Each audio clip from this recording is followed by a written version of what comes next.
Muy buenos días, amigas y amigos. Gracias por estar en el espacio de www.radiovictoriagt.com. Gracias por navegar con nosotros. Hoy es jueves 8 de agosto. Son 6:06 aquí por lo que se llama el Perú. Estamos en Lima, en la reinal todavía ciudad de lo que se llama Villela del Sur. Y para hoy tenemos anunciado conversar con nuestro ya legendario, vamos a llamarlo así, monje, guerrero planetario, Ramón Grossfogel, que desde París va a conversar con usted y con toda la audiencia que después seguramente va a verlo este video en los diferentes canales, tanto de YouTube de Radio Victoria, de Codeca Guatemala, de Villa La Soberana, pero también ahora lo va a ver en vivo y en directo a través de Radio Dignidad, a través de Villa La Soberana, Minca Comunicaciones, Alcarajo.org, Codeca Guatemala y Rondas Campesinas del Perú, etcétera, sobre cómo tenemos que explicarnos, ¿no? E intentar entender por qué intelectuales, es decir, gente que ha tenido el privilegio de tener formación académica, de acceder a cultura de diferentes fuentes y sobre todo manejando la muletilla o el discurso de la decolonialidad, de la despatriarcalización, de la defensa de la madre tierra, se ponen del lado incorrecto de la historia, es decir, se van a la otra orilla o es que estuvieron al otro lado de la orilla. Me refiero a las actitudes que van teniendo en diferentes momentos los y las compañeros y compañeras decoloniales que, pues cuando ocurre el caso de Venezuela, ¿sí? Lo único que esperábamos de ellos era respeto, respeto a la voluntad expresada en las urnas en Venezuela, pero ¿qué es lo que hicieron? Se pusieron al otro lado y estaban exigiendo intervención internacional para que ¿quién internacional? La OEA, ¿quién internacional? La OTAN entre y ponga orden en ese país cuando ese país nos está dando lecciones no solamente de democracia directa, comunal, sino sobre todo de dignidad, porque son cerca de 1.000 determinaciones de sanciones económicas que están bloqueándolo económicamente y muy a pesar de eso, ese país, al igual que Cuba, va caminando sobre sus propias piernas y nosotros, el resto de los países o de los pueblos, no tenemos esa capacidad y en consecuencia respeto también a esa mística de resistencia creativa de ese país, de esos pueblos de Venezuela. Pero ¿cuál ha sido la actitud? Ponerse al otro lado, atreverse a escribir, ¿sí? Exigiendo, utilizando la pluma, utilizando, digamos, los canales de accesos comunicacionales que tienen para confundir a la población y decir que en Venezuela hay dictadura, en Venezuela hay abuso de poder, por lo tanto, intervención militar. Y no se dan cuenta que nosotros sabemos que en Venezuela no hay dictadura, lo que hay es petróleo, lo que hay es dignidad. Ramón Grossfogel, con ustedes cuando son 6:10. Adelante, por favor, Ramón, te escuchamos. ¿Cómo explicamos esto? Saluda a la audiencia. Sí, un saludo a toda la audiencia que sigue en este programa. Muchas gracias, Olantay, nuevamente por la oportunidad de conversar con tus seguidores de los pueblos. Y entonces, yo quería más bien llamar la atención a que, si ustedes se fijan, han habido varios ataques imperiales en Venezuela. En los últimos 9, 10 años. Eh, en el, Voy a empezar con el ataque que hubo de guarimbas en el verano del 2017. Voy a empezar por ahí porque es un momento importante en términos de cómo esto que yo he llamado los decoloniales coloniales, estos que se llaman decoloniales, pero que reproducen prácticas y concepciones coloniales que se llaman decoloniales, pero que repiten las narrativas imperiales frente a países antiimperialistas como Venezuela, incluso como Bolivia. En ese momento, lo que ocurrió, yo estuve ese verano allí en Venezuela sobre el terreno y lo que estaba pasando era que como parte del sabotaje imperial, el imperio envió allí paramilitares.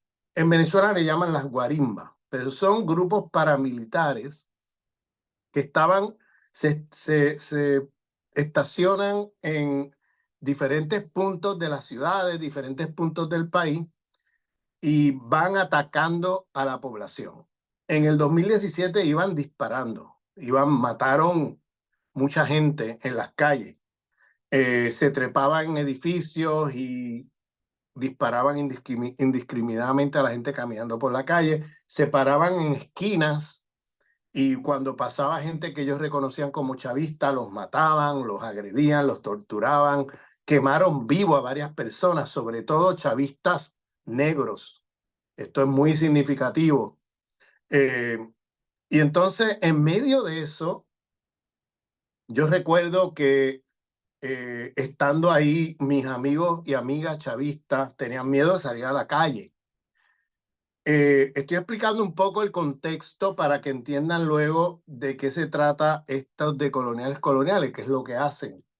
Entonces, en medio de ese ataque y en medio de las fake news, las mentiras de los medios de desinformación masiva del imperio, que decían en la prensa internacional que esos muertos en las calles era Maduro matando a la oposición. O sea, es como el mundo al revés.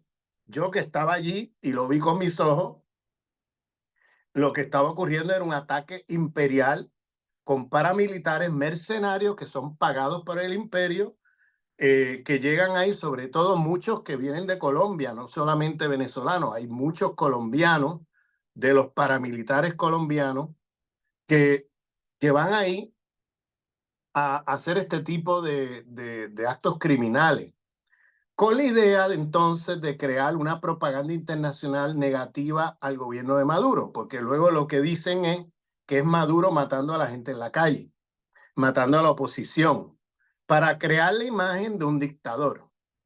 Yo siempre digo que Maduro se debería llevar el Premio Nobel de la Paz, porque con todos los intentos imperiales de generar una guerra civil en Venezuela, Maduro siempre ha logrado derrotarlo sin disparar un tiro, dándole respuesta política. Les recuerdo que ese verano él dio instrucciones como comandante en jefe de las Fuerzas Armadas, siendo presidente del país, dio instrucciones al ejército y a la policía de no disparar a los disparos. ¿Por qué? Porque él estaba muy consciente que lo que quiere el imperio es generar una guerra civil entre venezolanos. Si ellos se ponen a disparar a los disparos de estos guarimberos, estos paramilitares, termina Venezuela en una guerra civil. El modelo más próximo que él tenía era el caso sirio. En Siria hicieron lo mismo. Llevaron mercenarios a dispararle a la gente. Las manifestaciones de la oposición a Assad, pues metían francotiradores en los edificios para dispararles, matarlo y luego decir que fue Assad. Ese tipo de manejo publicitario a costa de la vida de cientos de personas, lo hicieron en Siria y miren cómo terminó Siria, porque Assad respondió con violencia a la violencia. Entonces terminó Siria una guerra civil que prácticamente destruyó el país. Y es una guerra civil que no podríamos decir que es una guerra civil interna, es una especie de guerra civil con mercenarios que traían del exterior a través de estos grupos que se conocen como fundamentalistas islámicos, pagados por el imperio, organizados por el imperio, como el Estado Islámico, ISIS, ¿no? O Al-Qaeda Siria, que son grupos fundamentalistas que la CIA, el Mossad, la inteligencia israelí, junto con los saudíes, organizaron para derrocar a Assad. Esta gente eran mercenarios, esta gente no eran gente que les pagan salarios para ir a hacer este tipo de violencia con la idea de tumbar el gobierno de Assad. Eso ya sabemos la historia, fue derrotado, hubo una guerra ahí, intervino Rusia, Irán, intervino Hezbollah apoyando al gobierno de Assad y afortunadamente lograron que esos grupos no tomaran el poder en Siria. Es una historia larga para otro programa, no me voy a meter en ese tema, pero esto era lo que intentaban hacer en Venezuela y Maduro lo evitó, y lo evitó evitando caer en la trampa de estar disparando a los disparos. Bien, entonces, ¿cómo él logró resolver esa violencia en las calles? Logró resolverlo a través de convocar una asamblea constituyente que se hizo a finales de julio del 2017, donde fueron a votar más personas que la gente que fue a votar por Maduro en las elecciones presidenciales. Ahí la oposición, el imperio, se dieron cuenta que esta estrategia no les estaba funcionando. Al otro día, o sea, justo al otro día de que esas elecciones de la Asamblea Constituyente se hicieran a fines de julio del 2017, desaparecieron las guarimbas, los paramilitares de las calles de Venezuela, porque la oposición se dio cuenta, y por supuesto el imperio, de que esa estrategia no les estaba funcionando, al ver que la Asamblea Constituyente fue a votar más gente que la gente que fue a votar por Maduro. Entonces, esto creó, Maduro logró derrotar ese desafío militar sin disparar un solo tiro. De hecho, tenía instrucciones de que el soldado del ejército o el policía que disparara los tiros iba preso inmediatamente. Eso es algo difícil de implementar, porque cuando tú tienes disparos que te están disparando, no es, o sea, para una fuerzas armadas o la policía, es muy difícil que un policía se quede mirando.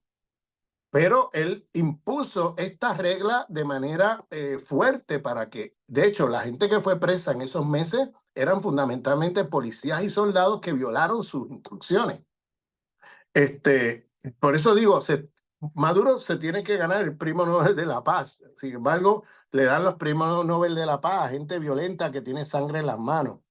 Y Maduro evitó una guerra civil. Esto no se dice. Esto, lo que se decía en la prensa internacional de fake news, era que Maduro estaba matando a la oposición en la calle. Y usaban las fotos de estos guarismas y las fotos de la gente muerta para decir que era Maduro el que estaba haciendo esto. Entonces, en ese contexto aparece un documento firmado por estos que yo llamo de coloniales, un documento que fue escrito fundamentalmente por Edgardo Lander, venezolano de esa red de modernidad colonialidad. Y en ese escrito firmado, la primera firma es de Aníbal Quijano.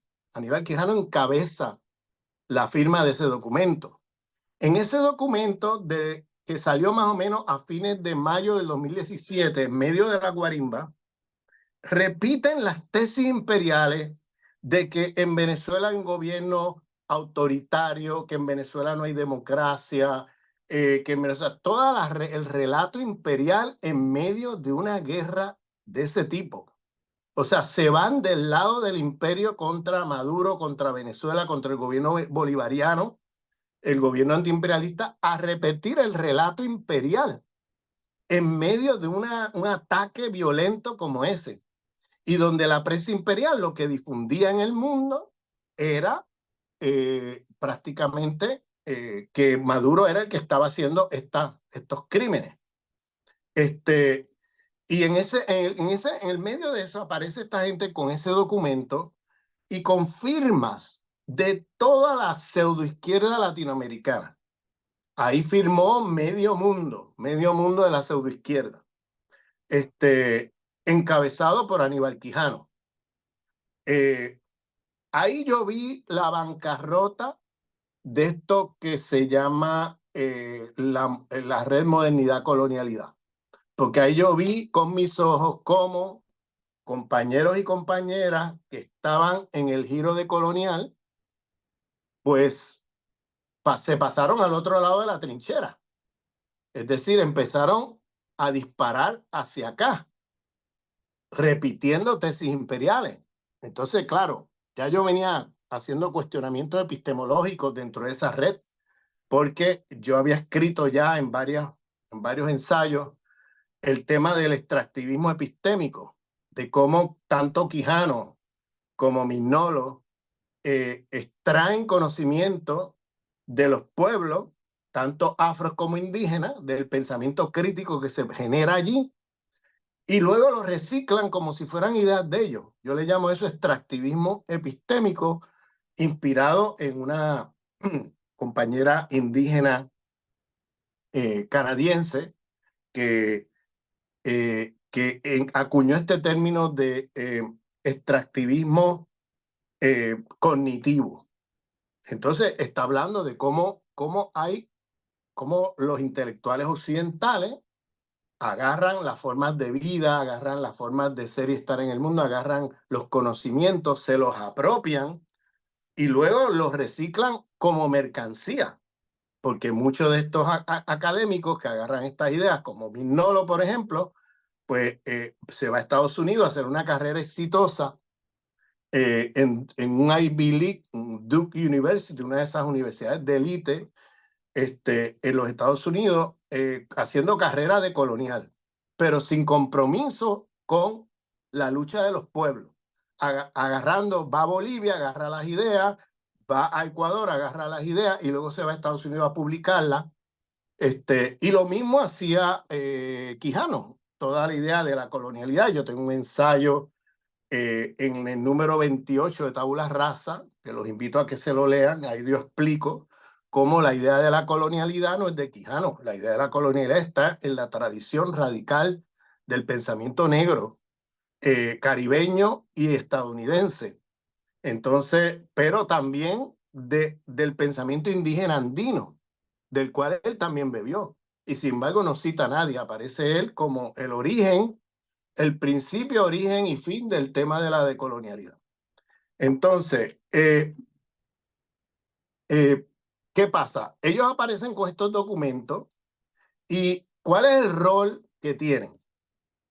Tienen un rol muy importante porque lo único que tiene Venezuela en el momento de un ataque imperial de solidaridad es la izquierda latinoamericana. No tiene nada más. Bien, la izquierda latinoamericana. Entonces, ¿qué pasa? Cuando esta gente que vienen con imagen de izquierda a escribir documentos repitiendo lo que la gente lee en la prensa, eso siembra una duda entre miles y miles de militantes latinoamericanos dispuestos a lanzarse a la calle a apoyar a Venezuela, siembra una duda que los desmoviliza. Incluso algunos se lo creen, porque como lo ven en la prensa y luego lo ven confirmado en un documento escrito por pseudoizquierdistas, pues la gente empieza a dudar y empieza a pensar, bueno, pues si esta gente dicen esto, imagínate, Aníbal Quijano y Walter Mignolo, Catherine Welsh, grandes nombres, ¿no? de la red modernidad colonialidad, del pensamiento decolonial, Gardo Lander, Arturo Escobar, Silvia Rivera Cusicanqui, Rita Segato, o sea, podemos ir sobre la lista. Tenemos gente como Luis Tapia, gente como el mismo Civechi, que blanqueó el golpe de Estado de contra Evo Morales en Bolivia. O sea, cuando tú ves a esa gente que tienen una trayectoria, una imagen, una proyección simbólica, un trabajo intelectual hecho desde posiciones no solamente de izquierda, sino de coloniales, pues mucha gente duda. Luego, en enero del 2019, que fue el momento en que este señor Guaidó se para en una plaza y se autoproclama presidente de Venezuela. ¿Se acuerdan de eso? Bueno, ese señor, para hacerles la historia corta, ese señor a cuenta de que se declara presidente, lo reconoce Donald Trump, lo reconocen 50 países, entre ellos todos los países de la Unión Europea, o casi todos. Y entonces, a cuenta de que se autoproclama presidente, reconocen los decretos que él ponga por escrito y firme, porque no reconocen al gobierno de Nicolás Maduro y al gobierno y al presidente democráticamente electo, Nicolás Maduro, no lo reconocen. Entonces, ¿qué hace este señor? Se autoproclama presidente, es reconocido por todos esos países y le roban, le saquean en un acto de piratería internacional todas las cuentas de banco de Venezuela en Europa y en los Estados Unidos, que estamos hablando de miles de millones de dólares. agarran el oro que tenía Venezuela en la banca británica y se lo expropian. Agarran empresas, varias empresas que tenía Venezuela en el exterior y las revenden al mejor postor a precios ridículos. Una de ellas que es fundamental, Citgo. Citgo es una refinería de petróleo en Texas que pertenece a Venezuela y que tiene gasolinera, venta de gasolina por todos los Estados Unidos. Es una empresa que genera alrededor de 20.000 millones a 30.000 millones de ganancia al año. Y era la empresa que refinaba el petróleo venezolano en el mercado americano y pertenecía a Venezuela. Bueno, pues se la expropiaron y se la han vendido a precios de remate en una subasta en los Estados Unidos. Entonces, estamos hablando de un acto de piratería internacional. Bueno, hago el contexto para que ahora vean, o sea, estoy haciendo esto en cada cosa para que ahora vean lo que hizo esta gente. Los mismos que hicieron ese documento nefasto en el verano del 2017, apoyando las tesis imperiales de Venezuela en medio de un ataque militar imperial en las calles de Venezuela, aparecen entonces en enero del 2019, cuando este señor Guaidó se autoproclama presidente, aparecen nuevamente con documentos firmados por la pseudoizquierda latinoamericana, repitiendo las tesis imperiales e incluso llamando a una intervención humanitaria. Llamando a las Naciones Unidas a una intervención humanitaria. Ustedes saben lo que estamos hablando cuando decimos intervención humanitaria.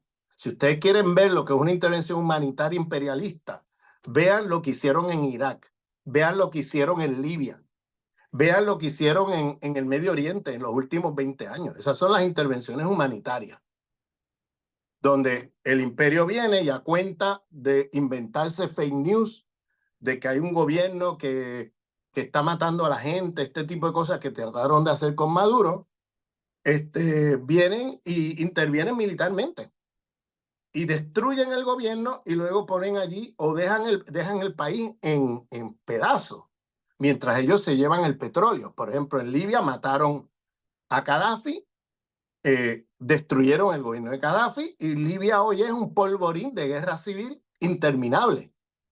Mientras el petróleo lo va sacando Estados Unidos y la Unión Europea con un oleoducto desde los pozos petroleros de Libia hasta el mar Mediterráneo. Y en el mar Mediterráneo, a través del oleoducto, vienen los barcos petroleros a llevarse el petróleo de Libia, mientras los libios se están matando entre ellos. Ese es el escenario de lo que hacen con este tipo de intervención humanitaria. En el documento del 2019, estaban ahí pidiendo una intervención humanitaria. Eso también estaba planteado de alguna manera en el documento del 2017 también. Pero ahí, en medio de ese golpe de Estado, ellos vuelven a repetir las tesis imperiales, las tesis que maneja Guaidó, que maneja toda esa gente. Entonces, aparecen con documentos firmados nuevamente, neutralizando, confundiendo, tirando arena en los ojos a toda la izquierda latinoamericana. O sea, esta gente juega un rol importante en términos de la estrategia imperial y es desmovilizar, neutralizar a la izquierda en relación a la solidaridad con Venezuela. Y lo hacen sistemáticamente. Observen los momentos en que sacan estos documentos firmados. Bueno, entonces, en enero del 2019 se reúnen con Guaidó en la oficina de Guaidó en la Asamblea Nacional, a escasos días de él autoprogramarse presidente del país en una plaza. Ahí se reúne, hay una foto famosa de los gestores de ese documento, entre ellos Edgardo Lander, sentado con Guaidó en su oficina. Pero lo más grave es que ya es grave reunirse con Guaidó, dándole un reconocimiento a Guaidó en medio de un momento neurálgico donde este señor, por órdenes imperiales, va y hace esta fechoría. Sino que cuando salen de esa reunión, inmediatamente en la oficina de Guaidó en la Asamblea Nacional, ellos salen a la calle y está la prensa esperándolo. Y hacen una conferencia de prensa. Y dicen literalmente que Guaidó desde el punto de vista democrático, es más legítimo que Nicolás Maduro. Lo dice en una conferencia de prensa a todo viento. Bien. Luego de eso, recuerdo a principios de febrero del 2019, no sé si conocen Democracy Now. Democracy Now, Democracia Ahora, es el título de un programa muy importante de la izquierda estadounidense. Es un programa que se hace diario, de noticias y de debate, de discusión, se invitan gente. Es un programa diario que dura 1 hora y sale todas las mañanas en los Estados Unidos y tiene en la izquierda estadounidense, es muy importante ese programa. Ahí apareció, recuerdo, Lander invitado, porque como Trump estaba haciendo esta campaña en los Estados Unidos contra Venezuela, justificando apoyar a Guaidó frente a Maduro, todas estas barbaridades que estaba haciendo el gobierno de Trump, invitan a recuerdo que en ese programa estaba el viceministro de Relaciones Exteriores para Norteamérica de Venezuela, Carlos Rom, y estaba en el mismo programa Edgardo Lander. Bueno, en ese programa Edgardo Lander se atreve a decir ante el público estadounidense, sobre todo la izquierda estadounidense, que estas críticas que hace Trump de que es un gobierno autoritario, de que no hay democracia, de que todo esto, que él no está completamente de acuerdo con esas críticas. En medio de un ataque imperial como ese, donde unos meses después le robaron a Venezuela miles y miles de millones de dólares a través de esa jugada de autonombrar un presidente en una plaza de Venezuela. Y este señor Edgardo Lander aparece ahí en ese programa diciendo a la izquierda latinoamericana que Trump tiene razón, que lo que dice Trump es verdad, que eso es un gobierno autoritario, que no es democrático, todo esto. O sea, ¿cuál es el blanco del mensaje de este grupo? Es la izquierda donde quiera que se encuentre. Recordemos que la izquierda latinoamericana, la izquierda estadounidense fue muy importante en las guerras civiles en Centroamérica, fue muy importante en la guerra de Vietnam para derrotar los planes imperiales. Entonces, Venezuela está huérfano de apoyo de la izquierda en gran medida porque esta gente aparece cada cierto tiempo con estos documentos dándole razón al imperio. Y lo que la gente lee en la prensa de fake news y de mentiras, luego se lo reconfirma esta gente en sus documentos, porque repiten las mismas tesis imperiales. Entonces, unos meses después, el mismo año 2019, noviembre del 2019, viene el golpe de Estado contra Evo Morales. Ese golpe de Estado fue organizado y orquestado por la oligarquía blanca criolla boliviana junto al imperio. Eso se organizó y se gestó en la Embajada Americana en La Paz, en Bolivia. Entonces, ¿qué pasó? Esa gente hacen el golpe de Estado contra Evo Morales y claro, ahí vienen nuevamente los ataques a Evo Morales de ese grupo, diciendo que Evo Morales, ahí no hubo un golpe de Estado, que esto es una rebelión popular, blanqueando el golpe, diciendo que aquí no hay un golpe, aquí lo que hay es una rebelión popular contra un mal gobierno, acusando a Evo Morales primero de haber quemado las Amazonas, una cosa totalmente falsa, acusando a Evo Morales de machista, ¿no? Acusando, ahí está Rita Segato, y ahí está María Galindo blanqueando el golpe porque es que Evo es machista. Ahí está gente como Cusicanqui, como Luis Tapia, como Sivechi, diciendo que esto es un mal gobierno. que aquí no es un golpe de Estado, esto es una rebelión popular. Si ustedes se recuerdan, las bandas de Santa Cruz, que son bandas de blancos criollos, venían violentamente desde Santa Cruz hasta La Paz, masacrando y atacando indígenas. La masacre contra los pueblos fue brutal. Y cuando llegan al Palacio Presidencial, vienen con la Biblia y con las armas. Eso parecía 1492, porque llegaron con la Biblia diciendo que las espiritualidades de los pueblos originarios de Bolivia son ritos satánicos y que hay que corregir eso y que hay que atacar eso y que hay que acabar con eso. O sea, llegaron con este discurso que parecía los conquistadores de 1492. Y, y ahí se blanquea el golpe, ahí salieron los pronunciamientos públicos de toda esa inteligencia.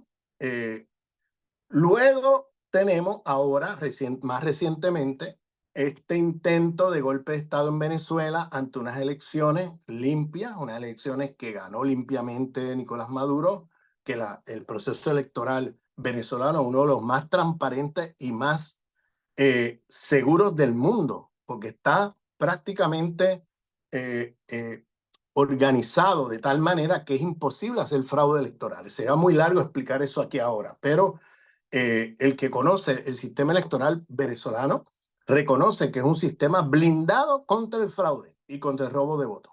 Pues ahí aparecen nuevamente ellos con los documentos firmados, encabezados nuevamente por Edgardo Lander, la Bampi de Argentina y otros, los mismos de siempre, donde aparecen ahí en esos documentos firmados diciendo, repitiendo las tesis imperiales, poniendo en duda los resultados electorales, dándole credibilidad al relato de María Corina y de Edmundo. Edmundo es el candidato presidencial. Edmundo es conocido en El Salvador como Matacura. Era uno de los tipos de la CIA que desde la embajada venezolana en los años 80 estuvo al frente de la matanza de los jesuitas, los curas jesuitas, de la matanza de las monjas Merinol en El Salvador, de la matanza estuvo vinculado al asesinato a Oscar Romero, ¿no? El obispo del Salvador, que hoy día ha sido santificado por la iglesia. Este señor, que es un señor de la CIA, que estaba metido en los escuadrones de la muerte del Salvador y que siempre estuvo metido en operaciones de este tipo. Ese es el candidato presidencial que está cuestionando los resultados electorales. María Corina, que es la que lo avala, es una señora que ha estado en el golpe de Estado contra Chávez en el 2002, que ha estado en las guarimbas del 2014, del 2017, que ha estado llamando a que Estados Unidos invada Venezuela, que ha apoyado a Guaidó, ha apoyado el robo de todo lo que se pueda de Venezuela, ha apoyado las sanciones, ha apoyado el bloqueo, incluso ha llamado a Israel a invadir Venezuela a cambio de petróleo. O sea, esta es la señora que está, la artífice de la candidatura de Edmundo. Esto para darles un cuadro, ¿no? De quién es esa gente.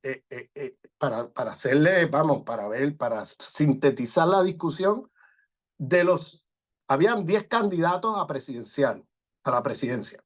9 eran de la oposición. De los 9, 7 firmaron las actas de los resultados, porque las actas los tiene todo el mundo, porque el sistema electoral venezolano es automatizado y fue firmado por todos los partidos. 7 de los 9 partidos de oposición reconocen la derrota que tuvieron, reconocen el triunfo de Nicolás Maduro y son gente de la oposición que se mantienen ahí haciendo oposición, pero muy diferente a estos otros que usan las elecciones para descualificar los resultados, para poner en duda los resultados y para justificar violencia. El lunes pasado vimos nuevamente las guarimbas en Venezuela, el lunes de la semana pasada, nuevamente disparando a la gente, matando gente, torturando gente, destruyendo la infraestructura del país, quemando pequeños negocios, quemando casas, quemando los locales del Partido Socialista Unificado de Venezuela, quemando, o sea, cosas, barbaridades por todo el país. Eso ya está bajo control.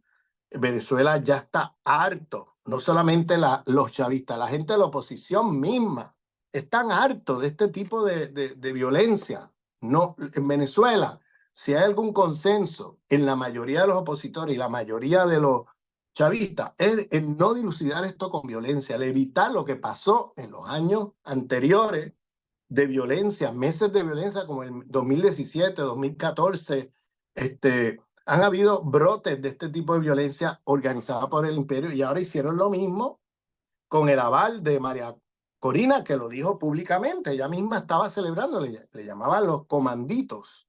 Era el nombre que tenían estos grupos y estaban haciendo, bueno, barbaridades en las calles. Han apresado a más de 2.000.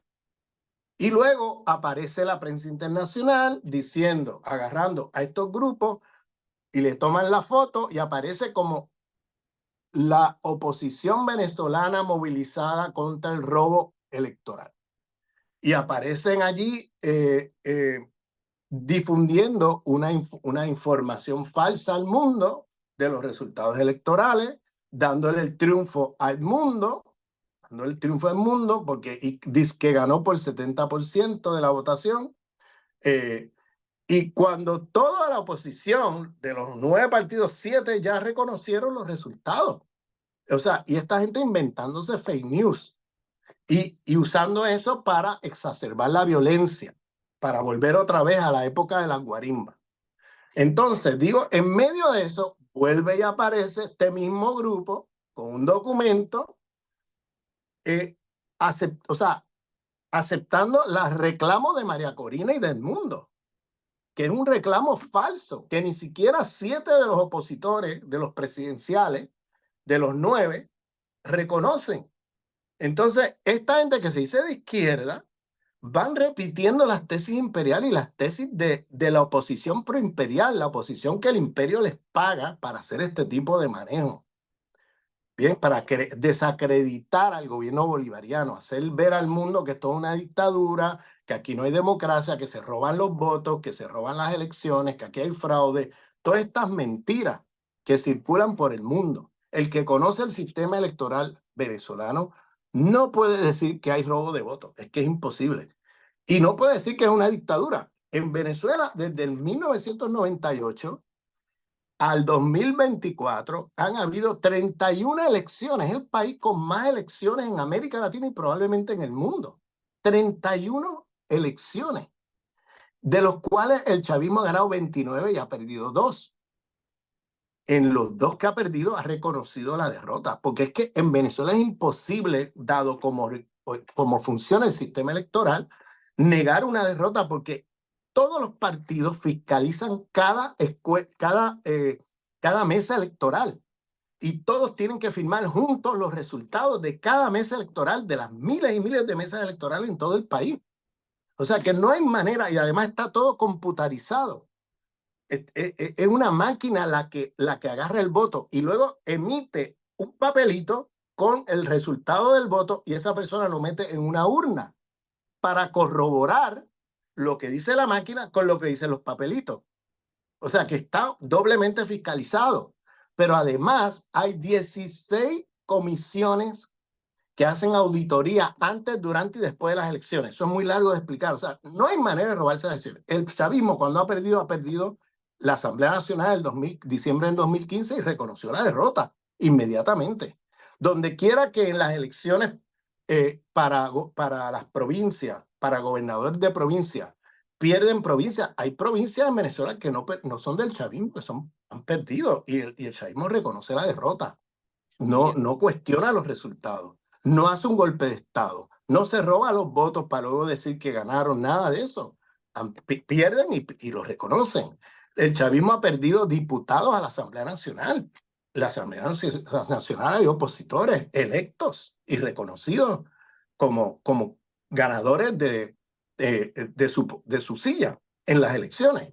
Hay alcaldes, es decir, hay municipios en todo el país que los ha ganado la oposición, que ellos no los han ganado y los Ramón, reconocen.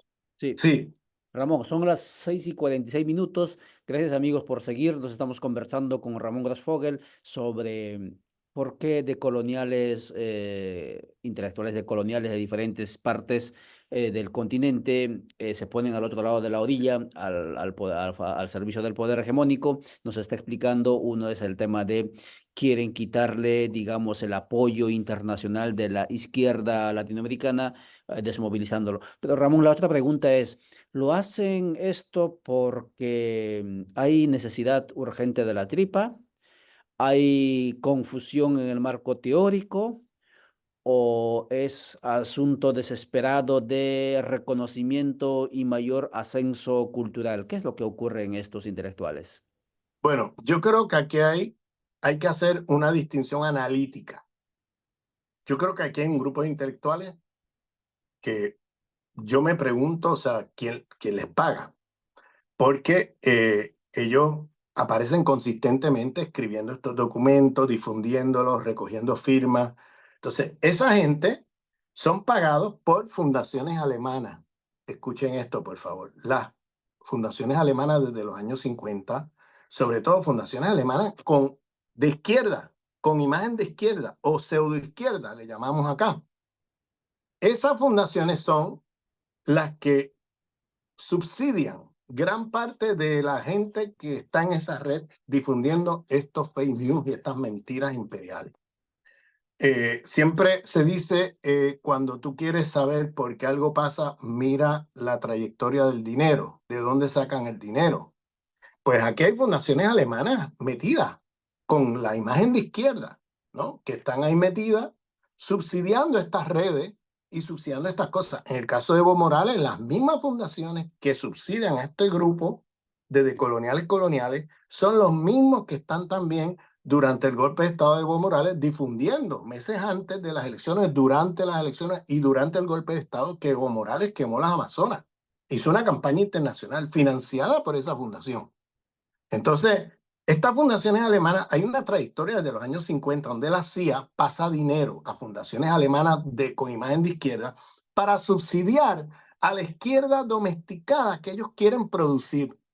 Entonces, en lugar de la CIA mandar el dinero directamente de sus oficinas para encubrir quién está detrás de este tipo de política, pues usan fundaciones alemanas con imagen de izquierda para pasar el dinero. Eso lo vimos con eh, Felipe González en los años 80 en España. Eso lo vimos con Suárez en la socialdemocracia, ¿no? Europea, Suárez en Portugal. Eso lo vimos también, lo hemos visto en América Latina, las ONG financiadas por el imperio, por USAID abiertamente, pero también ONG con dinero y financiamiento de fundaciones alemanas y otras fundaciones europeas que son las que lavan el dinero de la CIA.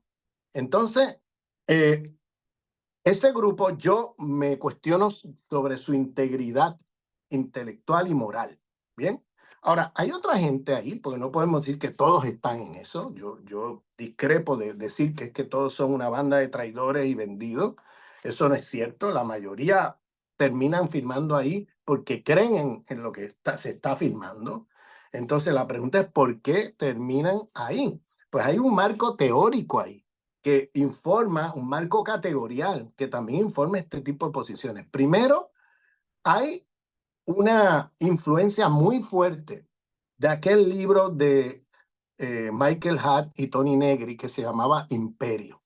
Ese libro ha sido nefasto en América Latina y el mundo, porque ese libro ha circulado la idea de que el imperialismo desapareció, que ahora lo que existe es una cosa mediateria que ellos llaman imperio, que no es otra cosa que el circuito del capital financiero que se mueve a través del mundo, de un país a otro, invirtiendo, desinvirtiendo en el mundo, y que ya no existe el imperialismo, es decir, el sistema aquel que tenía necesidad de extractivismo, que tenía necesidad de intervenir en países, sino que ahora hay una cosa amorfa que ellos llaman imperio, de una red financiera, del capital financiero internacional que se mueve por encima de las fronteras del mundo y que ya estamos en una etapa del capitalismo que lo único que existe es esa red y el imperialismo se superó como...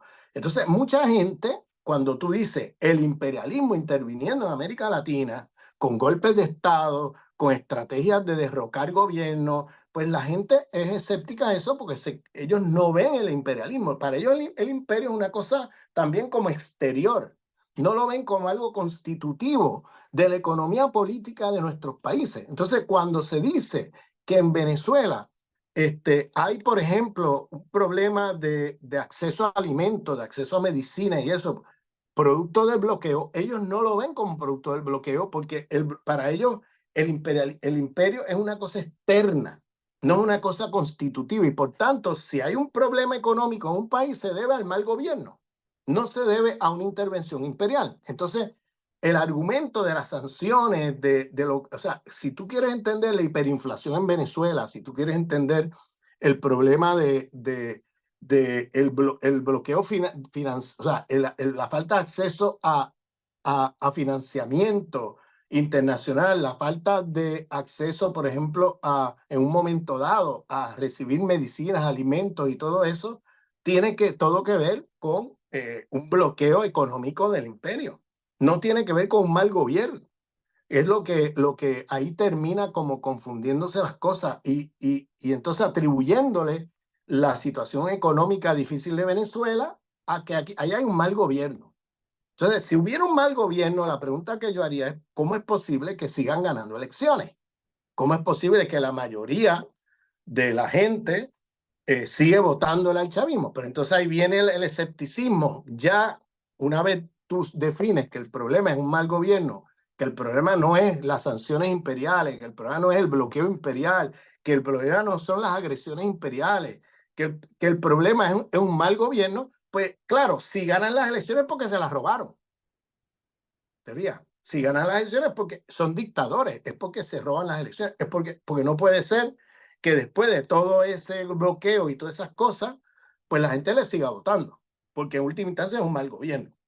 Entonces, ahí terminan, en la negación del imperialismo, terminan adjudicando la causalidad de los fenómenos venezolanos, no a una intervención imperialista en el país, sino a un mal gobierno. Eso es número uno. Número dos, hay una cierta, ese mismo libro de Negri y Hart tienen una visión anarquista con respecto al Estado. Ellos tienen escepticismo a la idea de que haya que ocupar los estados.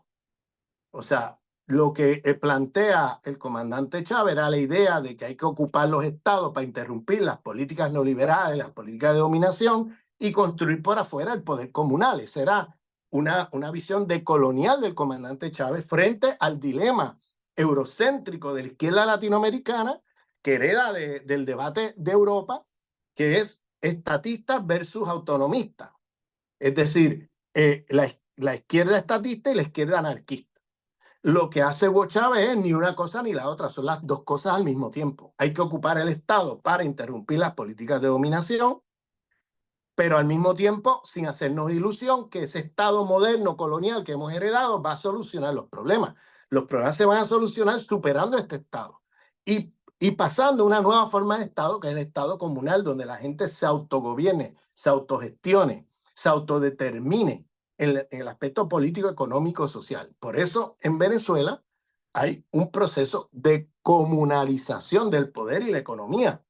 Entonces, ese proceso, probablemente Venezuela es uno de los países más democráticos del mundo, porque tiene democracia representativa y democracia directa, que se da por las comunas y se da también en consultas continuas al pueblo a través de referéndum y plebiscitos sobre diferentes decisiones en el país. Yo estuve en abril en las elecciones nacionales de comuneras, donde se estaba decidiendo cada comuna cuál iba a ser su prioridad en términos de desarrollo económico, en términos de diferentes aspectos. Entonces, eso se hizo por votación en todo el país. O sea, votación de comunas, ¿te imaginas? O sea, estamos hablando de un proceso democrático radical. Y sin embargo dicen que es una dictadura, que hay un gobierno autoritario y cosas por el estilo. Entonces, hay un problema, quiero decir, en el marco categorial de mucha gente por el tema del imperialismo y por el tema del Estado, que piensan que lo que hay que hacer es erradicar el Estado, medio anarquista ahí, y sospechoso de cualquier movimiento que ocupe el Estado. Enseguida se levantan el radar, las alarmas, y entonces no pueden apoyar, y eso le pasaba, por ejemplo, a Aníbal Quijano. Aníbal Quijano era un anarquista. Entonces, cualquier movimiento político que ocupe el Estado inmediatamente era el sospechómetro, se elevaba y no podía haber los procesos que se estaban dando en esos países, se cegaban a eso. Y eso le pasa a mucha gente de los firmantes de estos documentos. Y el tercer elemento es el elemento de una visión, yo diría, poco realista de la materialidad de la economía política de nuestros países. Nosotros, nuestros países, hemos heredado economías monoexportadoras, donde se exporta un producto, dos productos, y eso es parte del sistema imperialista mundial. Eso se impuso desde el siglo XVI, desde la llegada de los españoles, donde reorganizaron destruyeron las civilizaciones de nuestros pueblos que se encontraron e impusieron su civilización y pusieron a nuestros pueblos a producir una o dos cosas para exportar en el mercado mundial por una ganancia. Y eso lo hicieron por la fuerza, con violencia, esclavizando, imponiendo formas coercitivas de trabajo. Entonces, hoy día hemos heredado esa estructura.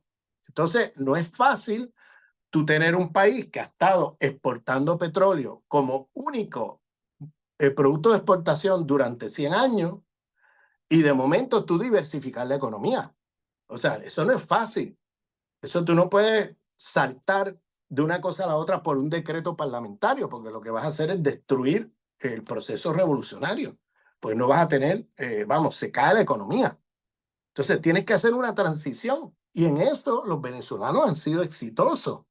Los venezolanos y el bloqueo les aceleró el proceso de diversificación económica. Fíjense que ahora Venezuela produce arriba del 80% de lo que come, cuando hace unos años Venezuela importaba el 90% de lo que comía.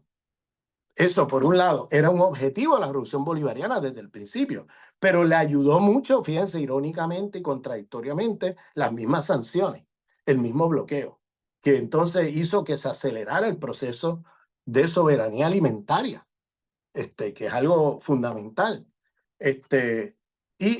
Las comunas ahí tienen un rol importante, pero también eso se combina con cooperativas, empresas estatales, empresas privadas, o sea, en el campo, donde han logrado producir lo que se come en su gran mayoría. Entonces, la idea de esta gente de que vamos a eliminar el extractivismo esta noche por decreto, por un decreto parlamentario, es totalmente delirante, porque no es posible, países que llevan siglos en el extractivismo, poder pasar así de la noche a la mañana de una economía extractivista a una economía diversificada, donde el extractivismo vaya siendo erradicado. Bien, eso no es viable, eso no es posible. Eso lo tienes que hacer a través de un proceso largo. Fíjense que el proceso bolivariano lleva 26 años, cumple este año 26 años. Y ese proceso ahora, hace unos pocos años, ha logrado diversificar la economía en términos, por ejemplo, alimentarios. Entonces, pero le falta todavía mucho, no es algo, cuando tú estás bloqueado y cuando estás, pues hay cosas que te pueden beneficiar para el lado alimentario, ayudó el que hubieran sanciones para que se aceleraran los procesos que ya estaban allí de diversificación económica y de soberanía alimentaria. Pero al mismo tiempo te afecta las posibilidades de tú producir otras cosas para diversificar la economía. Entonces, esto no es un proceso fácil, esto es un proceso contradictorio y difícil, sobre todo en un mundo donde el imperio, el mundo unipolar, que lo tienes ahí encima, lo tienes de vecino, en el caso de América Latina, Centroamérica y el Caribe, pues ese mundo te está bloqueando, te está sancionando, te está invadiendo, te está saboteando, etcétera. No es fácil eso. Ahora, gracias a que es un mundo multipolar ahora mismo, pues Venezuela tiene como un respiro, un espacio de respiro, porque el mundo multipolar es un mundo muy diverso ideológicamente. Es un mundo todavía capitalista. Es un mundo que todavía no supera el problema de la modernidad en su fase de destrucción ecológica del planeta. Pero ese mundo a un proceso revolucionario como el venezolano le da un aire de respiro porque ese mundo lo que los une es la defensa de la soberanía. No es un aspecto ideológico. ¿Qué tienen en común Irán con Sudáfrica o India con China, pues, o Rusia? Realmente no tienen nada en común ideológicamente. Lo único que tienen en común es la defensa de la soberanía. Y eso es lo que los une. Y eso le da un respiro a un proceso como el venezolano de tener un espacio comercial mundial con esos países de los BRICS, con los países del mundo multipolar, empezando por China, Rusia, Irán, etcétera, que han mantenido a flote la economía venezolana. Bien. Entonces, esto es fundamental decirlo porque yo creo que también hay un marco teórico totalmente poco realista, eh, totalmente descabellado, porque si tú eliminas por decreto, así, de la noche a la mañana, por decreto, la economía se desploma. Eso se vio en el año 2016 a 2017, cuando metieron las sanciones. Venezuela, que recibía como ingreso número uno los productos de exportación del petróleo, que se ganaba alrededor de 700.000 millones de dólares al año, pasó en un año, se desplomó el 99% de la exportación petrolera con el bloqueo estadounidense y los ingresos de Venezuela bajaron de 700.000 millones a 700 millones para un país de 30 millones de personas. O sea, estamos hablando de un colapso económico brutal, o sea, brutal, producto de la intervención imperial. Si tú lo haces por decreto, te digo, o sea, se desploma la economía, que fue lo que pasó. Ahora, de ahí han podido irse levantando poco a poco y el éxito de Nicolás Maduro es haber controlado la hiperinflación, bajar la inflación significativamente, poder controlar las tasas de cambio, porque el ataque imperial venía también por ahí. La hiperinflación es una producción imperial a través de una página de web que se llama Dollar Today en Miami, con el cual devaluaban el bolívar todos los días, hasta hacerlo insignificante y la gente no poder comprar nada con el bolívar, con el peso venezolano. Entonces, estas son cosas que si tú las desconoces y luego olímpicamente vienes a acusar al gobierno de Maduro de ser responsable de todo ese problema económico que surgió en Venezuela, realmente terminas del lado del imperio. Terminas del lado del imperio, porque entonces terminas diciendo que el colapso económico y todo eso es producto de unas malas políticas, de un mal gobierno. ¿Qué es lo que quiere el imperio que haga la gente? El imperio hace este tipo de sanciones para que la gente identifique el problema en el lugar equivocado. Y entonces que la gente se movilice para derrocar ese gobierno. Y esta gente participan de esa propaganda para que la gente en su descontento canalicen su descontento contra el gobierno que el imperio quiere tumbar y no contra el imperio. Afortunadamente en Venezuela la gente lo tiene claro y la gente va contra el imperio y por eso se han mantenido en su resistencia antiimperialista. Ramón Grasfogel conversando con www.radiohistoriagt.com cuando son las 7:05 por Perú.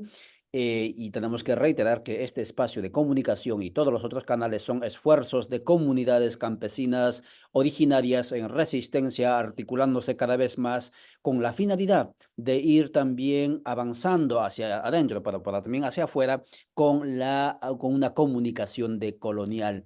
Ramón nos deja entonces tres ideas claras. Uno es el tema de la triangulación del financiamiento que viene por parte de la CIA. Dos, el tema de un marco conceptual categorial errado que se tiene sobre el imperio y el Estado.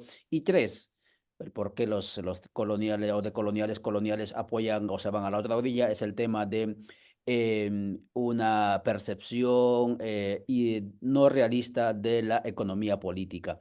Ramón, una cuestión y finalizamos con esto, es lo que nos preocupa también es el tema, no tanto lo que ellos puedan decir, porque ellos dirán lo que ellos quieran decir, porque total, y quien paga, pues tiene que poner la agenda también muchas veces del relato. Pero lo que nos preocupa, Ramón, es que por parte de nosotros, yo soy campesino, yo soy originario, todavía les damos cabida, les damos espacio, o sea, voy a decir nombres, disculpen, pero lo tengo que decir. La señora Cusicanqui, después de todo lo que el apoyo que hizo al golpe, se escondió, ya no apareció en las redes, pero poquito a poquito fueron dándole espacios, las mismas comunidades, organizaciones de la sociedad civil que se llaman, algunas organizaciones indígenas por Colombia se vino paseando todavía Cibechi. No tengo nada contra ti, compañeros y Raúl, pero yo te he planteado algunas veces las ideas, lo que yo pienso de la situación de Bolivia. Yo soy quechua y tenía mis sentimientos también allí. ¿Qué tenemos que hacer con estos compañeros intelectuales que todavía se mantienen como los referentes en las organizaciones sociales con sus planteamientos sobre teorías, sobre movimientos sociales, sobre resistencias, sobre no el anti-extractivismo, etcétera? ¿Cuál tiene que ser la actitud de los movimientos como Codeca, como Vía la Soberana frente a estos compañeros? Yo creo que nosotros perdonamos muy rápidamente. O sea, yo creo en el perdón, yo creo, pero tiene que venir del otro lado una autocrítica sincera. Yo no veo en ninguno de ellos hacerse una autocrítica.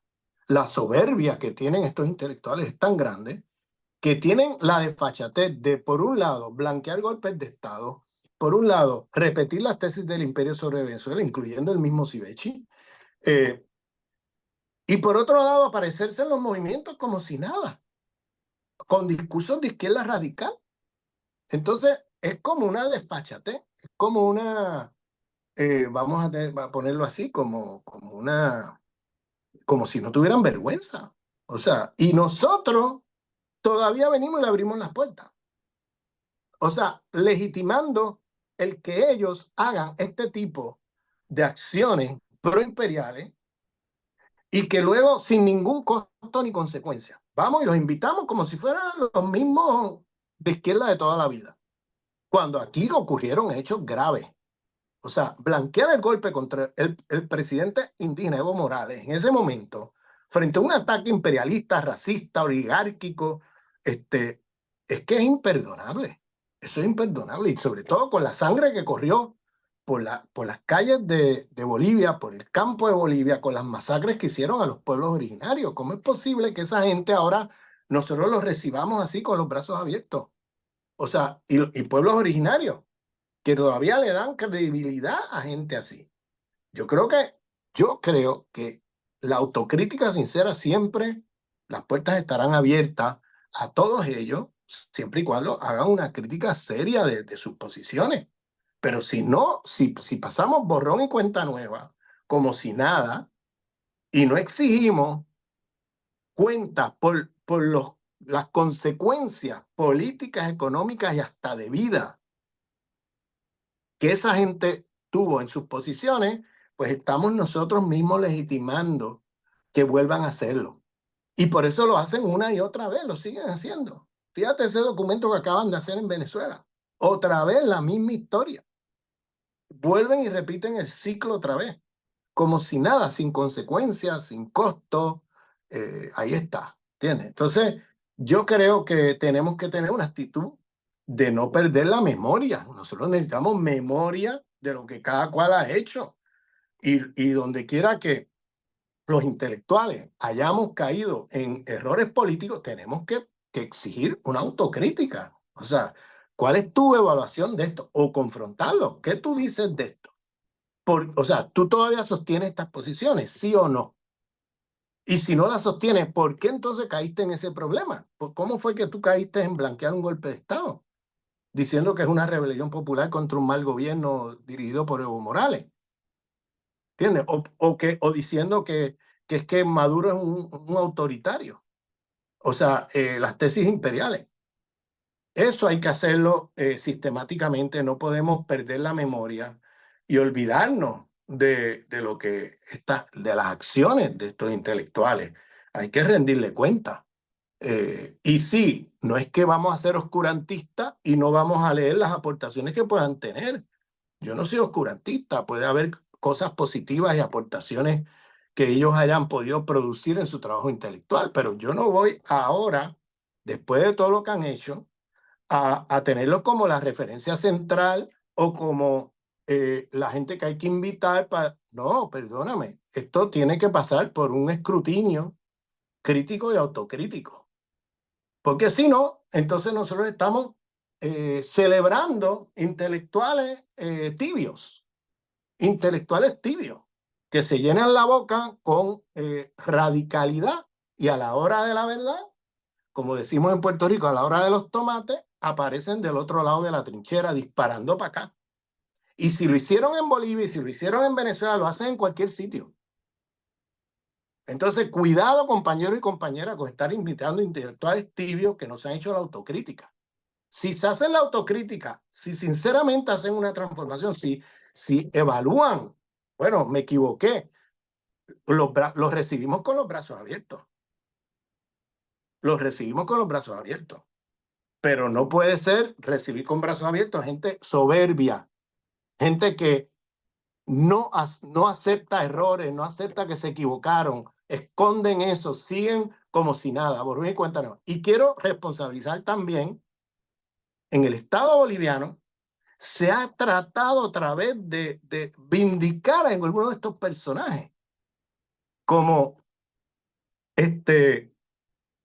como Prada, por ejemplo, que blanqueó el golpe de Estado, este intelectual boliviano.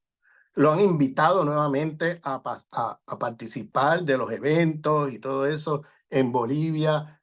Y yo digo, pero ¿cómo invitan a un tipo que participó de decir que aquí no hay que aquí no hay un golpe de Estado, aquí lo que hay es una revolución popular contra un mal gobierno? Y ahora lo incorporan como si nada en los actos oficiales del gobierno bolivariano, en mesas de discusión, de debate. El tipo nunca se ha autocriticado de eso.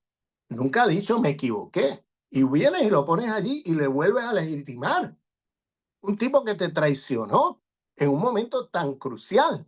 Y ahora lo pones allí como si nada. Lo mismo Sivechi. Vuelven e invitan a Sivechi. Vuelven, o sea, yo digo, pero ¿qué está haciendo el gobierno boliviano?